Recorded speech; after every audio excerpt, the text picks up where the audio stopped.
ಸಂರಕ್ಷಣಾಧಿಕಾರಿಗಳಾದಂತ KP Dhanalakshmi ಅವರನ್ನ ಅಮಾನತು ಮಾಡಬೇಕು ಅಂತೇಳಿ ಕರ್ನಾಟಕ ದಲಿತ ಸಂಘರ್ಷ ಸಮಿತಿ ಭೀಮವಾರ ಸಂಘಟನೆ ಹೋರಾಟ ಹಮ್ಮಿಕೊಂಡಿದೆ. ಈ ಒಂದು ಸಾಮಾಜಿಕ ಅರಣ್ಯ ವಲಯದಲ್ಲಿ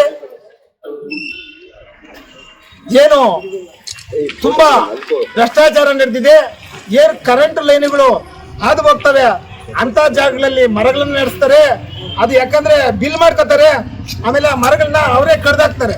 ಅಂದ್ರೆ ಏನು ಯೂಸ್ ಆಗ್ತಲ್ಲ, ಉಪಯೋಗ ಆಗ್ತಲ್ಲ ಅಂತ ಕೆಲಸ ಕಾಮಗಾರಿಗಳನ್ನ ತಕ್ಷಣ ನಿಲ್ಲಿಸಬೇಕು. ಮತ್ತೆ ಮಾಸ್ತಿಯಲ್ಲಿ ಗ್ರಾಮ ಪಂಚಾಯತಿ ವ್ಯಾಪ್ತಿಯಲ್ಲಿ ರೋಡ್ ಸೈಡು ಏನು ತಮ್ಮ ಈ ಇಲಾಖೆಯಿಂದ ಸಾಮಾಜಿಕ ಅರಣ್ಯ ಉಪವಿಭಾಗ ಇಲಾಖೆಯಿಂದ ರೋಡ್ ಸೈಡ್ ಮರಗಳು ನಡೆಸಿದ್ದಾರೆ. ಮರಗಳು ನೆಟ್ಬಿಟ್ಟು ಸಸಿಗಳು ನೆಟ್ಬಿಟ್ಟು ಅದಕ್ಕೆ ನಿರ್ವಹಣೆಗೆ ಕಾಸು ಕೊಡ್ತಾರೆ ಇಷ್ಟು ವರ್ಷ ಅಂತ. ಆದ್ರೆ 2 ಟೈಮ್ ಮಾಡಿದರೆ ಇವಾಗ ಯಾವುದೋ ಒಂದು ಮರ ಇಲ್ಲ ಮಾಸ್ತಿಯಲ್ಲಿ ಗ್ರಾಮ ಪಂಚಾಯತಿ ವ್ಯಾಪ್ತಿಯಲ್ಲಿ. ಅದನ್ನ ನಾವು ಖಂಡಿಸ್ತೇವೆ. ಆ ಒಂದು ಯಾರು ಬಿಲ್ಗಳು ಮಾಡಿದ್ರೆ ಅವ್ರ ಮೇಲೆ ಕಾನೂನು ಕ್ರಮ ಆಗಬೇಕು. ಮತ್ತೆ ಅದೇ ಮಾಸ್ತಿಯಲ್ಲಿ ಗ್ರಾಮ ಪಂಚಾಯತಿಯಲ್ಲಿ ಒಂದು ಕಾಮಗಾರಿಯಲ್ಲಿ ಏನಾಗಿದೆ, ನರೇಗಾದಿಂದಲೂ ಏನು ಹಣ ಮಂಜೂರು ಮಾಡಿದ್ದಾರೆ, ಮತ್ತೆ ತಮ್ಮ ಇಲಾಖೆಯಿಂದ ಮಂಜೂರು ಮಾಡಿದ್ದಾರೆ. ಅದನ್ನ ಸಮಗ್ರವಾಗಿ ತನಿಖೆ ಮಾಡಬೇಕು. ಮತ್ತೆ ಜೆಸಿಬಿಗಳನ್ನು ಏನ್ ಬಳಸ್ತಾರೆ, ಆ ಜೆಸಿಬಿಗಳನ್ನ ಬಳಸೋದನ್ನ ತಕ್ಷಣ ನಿಲ್ಲಿಸಬೇಕು.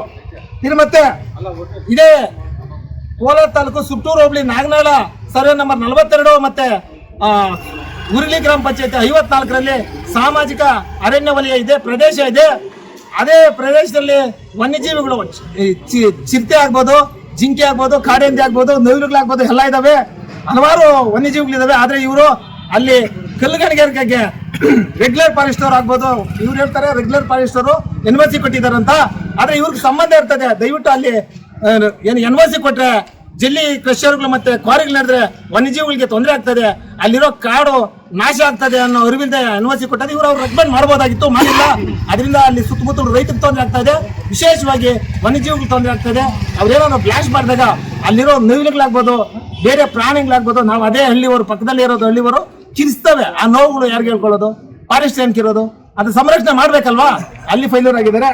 ಮತ್ತೆ ಇಲ್ಲಿ ವಿಶೇಷವಾಗಿ ಇಲ್ಲಿ ಗುತ್ತಿಗೆದಾರರು ಇರ್ತಾರೆ. ಗುತ್ತಿಗೆದಾರಿಗೆ ಯಾವುದೇ ತರ ಏನು ಸಮಾನವಾಗಿ ಹಂಚಿಕೆ ಮಾಡಿದೆ ಗುತ್ತಿಗೆ ಕಾಮಗಾರಿಗಳನ್ನ. ಯಾಕಂದ್ರೆ ಇಲ್ಲಿ ಸಾಮಾಜಿಕ ಅರಣ್ಯ ಉಪವಿಭಾಗದಲ್ಲಿ ಗುತ್ತಿಗೆದಾರರಿದ್ದಾರೆ, ಅವರಿಗೆ ಸಮಾನವಾಗಿ ಏನು ವರ್ಕ್ಗಳನ್ನ ಅಂದ್ರೆ ಕೆಲಸಗಳನ್ನ ಗುತ್ತಿಗೆ ನೀಡಿದೆ ತಾರತಮ್ಯ ಮಾಡ್ತಾ ಇದ್ದಾರೆ. ಮತ್ತೆ ಗುತ್ತಿಗೆದಾರರು ಏನಾದ್ರು ಅದನ್ನ ಕ್ವಶನ್ ಮಾಡಿದ್ರೆ ದಯವಿಟ್ಟು ನೀವು ಹೊರಗಡೆ ಹೋಗಿ ಅಂತ ಏನು ಸರ್ವಾಧಿಕಾರ ಧೋರಣೆ ಮಾಡ್ತಾರೆ ಅಂತ ನಾವು ಅವರನ್ನ ಅಮಾನತು ಮಾಡಬೇಕು ಅಂತ ಹೇಳಿ ಒಂದು ಹೋರಾಟ ಇಟ್ಕೊಂಡಿದ್ವಿ. ಈಗ ಮತ್ತೆ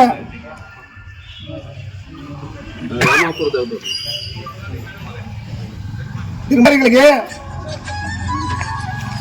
ಇಲ್ಲಿ ರಸ್ತೆ ಬದಿ 139 ಯೋಜನೆಯಡಿಯಲ್ಲಿ 3ನೇ ವರ್ಷದ ರಸ್ತೆ ಬದಿ ದುರತೋಪ ನಿರ್ವಹಣೆ ಕಾಮಗಾರಿಗಳಿಗೆ ಹಾಗೂ ಅರಣ್ಯೀಕರಣ ಕಾಮಗಾರಿಗಳ ಅನುಷ್ಠಾನಕ್ಕೆ ಸಂಬಂಧಿಸಿದಂತೆ 2020ರಿಂದ 25ರವರೆಗೆ ನಮಗೆ ಏನು ಅನುಮೋದನೆಗೊಂಡಿರುವ ಕ್ರಿಯಾ ಯೋಜನೆ ಪಟ್ಟಿ ಮತ್ತು ಅಂದಾಜು ಪಟ್ಟಿ ಮಾಹಿತಿ ನೀಡಬೇಕು. ಯಾಕಂದ್ರೆ ಇಲ್ಲಿ ಭ್ರಷ್ಟಾಚಾರ ನಡೆದಿದೆ, ಅದರ ಮಾಹಿತಿ ನೀಡಬೇಕು.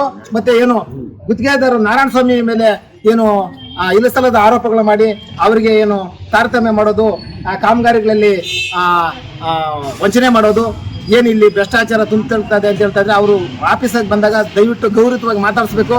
ಗುತ್ತಿಗೆದಾರರೇ ಅಲ್ಲ, ಯಾರೇ ಸಾರ್ವಜನಿಕರು ಫೋನ್ ಮಾಡಿದ್ರೆ ಕ್ಲೀನಾಗಿ ರೆಸ್ಪಾನ್ಸ್ ಮಾಡ್ತಾ ಇಲ್ಲ. ಇವರೇ ನೆಟ್ಟಿರ್ತಾರೆ, ಆದ್ರೆ ಕಳ್ಳಕಾಕರು ಮರಗಳು ಕಡಿತಾ ಇರ್ತಾರೆ. ಫೋನ್ ಮಾಡಿದ್ರೆ ಯಾರು ಫೋನ್ ಎತ್ತಲ್ಲ. ಯಾರು ಅಲ್ಲಿ ಸಂಬಂಧಪಟ್ಟ ಇರ್ತಾರೆ, ಏನೋ ಅರಣ್ಯ ಪ್ರದೇಶನ ಕಾಯಕ್ಕೆ ಇವ್ರ ಇಲಾಖೆಯಿಂದ ಸರ್ಕಾರದಿಂದ ಸಂಬಳ ಕೊಟ್ಟು ಅಲ್ಲಿ ಕಾಯ್ತಾ ಇರ್ತಾರೆ. ಆದ್ರೆ ಅವರು ಸಮರ್ಪವಾಗಿ ಕೆಲಸ ಮಾಡ್ತಲ್ಲ. ಈ ಎಲ್ಲಾ ಕಾರ್ಯ ಇವು ಹಕ್ಕೋತಾಗ್ಲಿ ಇಟ್ಕೊಂಡು ಕರ್ನಾಟಕ ದಲಿತ ಸಂಘರ್ಷ ಸಮಿತಿ ಭೀಮವಾದ ಸಂಘಟನೆ ಹೋರಾಟ ಮಾಡಿರ್ತದೆ. ಎಲ್ಲ ಹಕ್ಕುಗಳೇನಾದ್ರು ಈಡೇರಿಸಿಲ್ಲ ಅಂದ್ರೆ ನಾವು DC ಹೋಗಿ ನಾವು ಮನವಿ ಕೊಡ್ತಾ ಇದೀವಿ. ಈ ಹಕ್ಕುಗಳನ್ನ ಈಡೇರಿಸದೆ ಹೋದ ಪಕ್ಷದಲ್ಲಿ ನಾವು DC ಆಫೀಸ್ ಮಾಡೋದಿಲ್ಲ, ಡೈರೆಕ್ಟ್ ಆಗಿ ಏನು ಪ್ರಧಾನ ಕಚೇರಿ ಮುಂದೆ ಬೆಂಗಳೂರಲ್ಲಿ ಹೋರಾಟ ಮಾಡ್ತೀವಿ, ಇಲ್ಲಾಂದ್ರೆ ಏನು ಫ್ರೀಡಂ ಪಾರ್ಕ್ ಅಲ್ಲಿ ಹೋರಾಟ ಮಾಡ್ತೀವಿ ನಮ್ಮ ಸಂಘಟನೆಯಿಂದ ದೊಡ್ಡ ಮಟ್ಟದಲ್ಲಿ ಅಂತ ಹೇಳ್ತಾ, ಅದಕ್ಕೆ ಅವ್ರಿಗೆ ಎಚ್ಚರಿಕೆ ಕೊಡೋ ಒಂದು ಉದ್ದೇಶಪೂರ್ವಕವಾಗಿ ನಾವು ಸಾಂಕೇತಿಕ ಧರಣಿಯನ್ನು ಹಮ್ಮಿಕೊಂಡು ಈ ಒಂದು ಹೋರಾಟದ ಮೂಲಕ ಈ ಒಂದು ಹಕ್ಕೊತ್ತಾಯಗಳನ್ನ ನಾವು ಮಾನ್ಯ DC ಸರ್ ಅವರಿಗೆ ನಾವು ಸಂಘಟನೆ ವತಿಯಿಂದ ಮನವಿ ನೀಡ್ತಾ ಇದ್ದೀವಿ.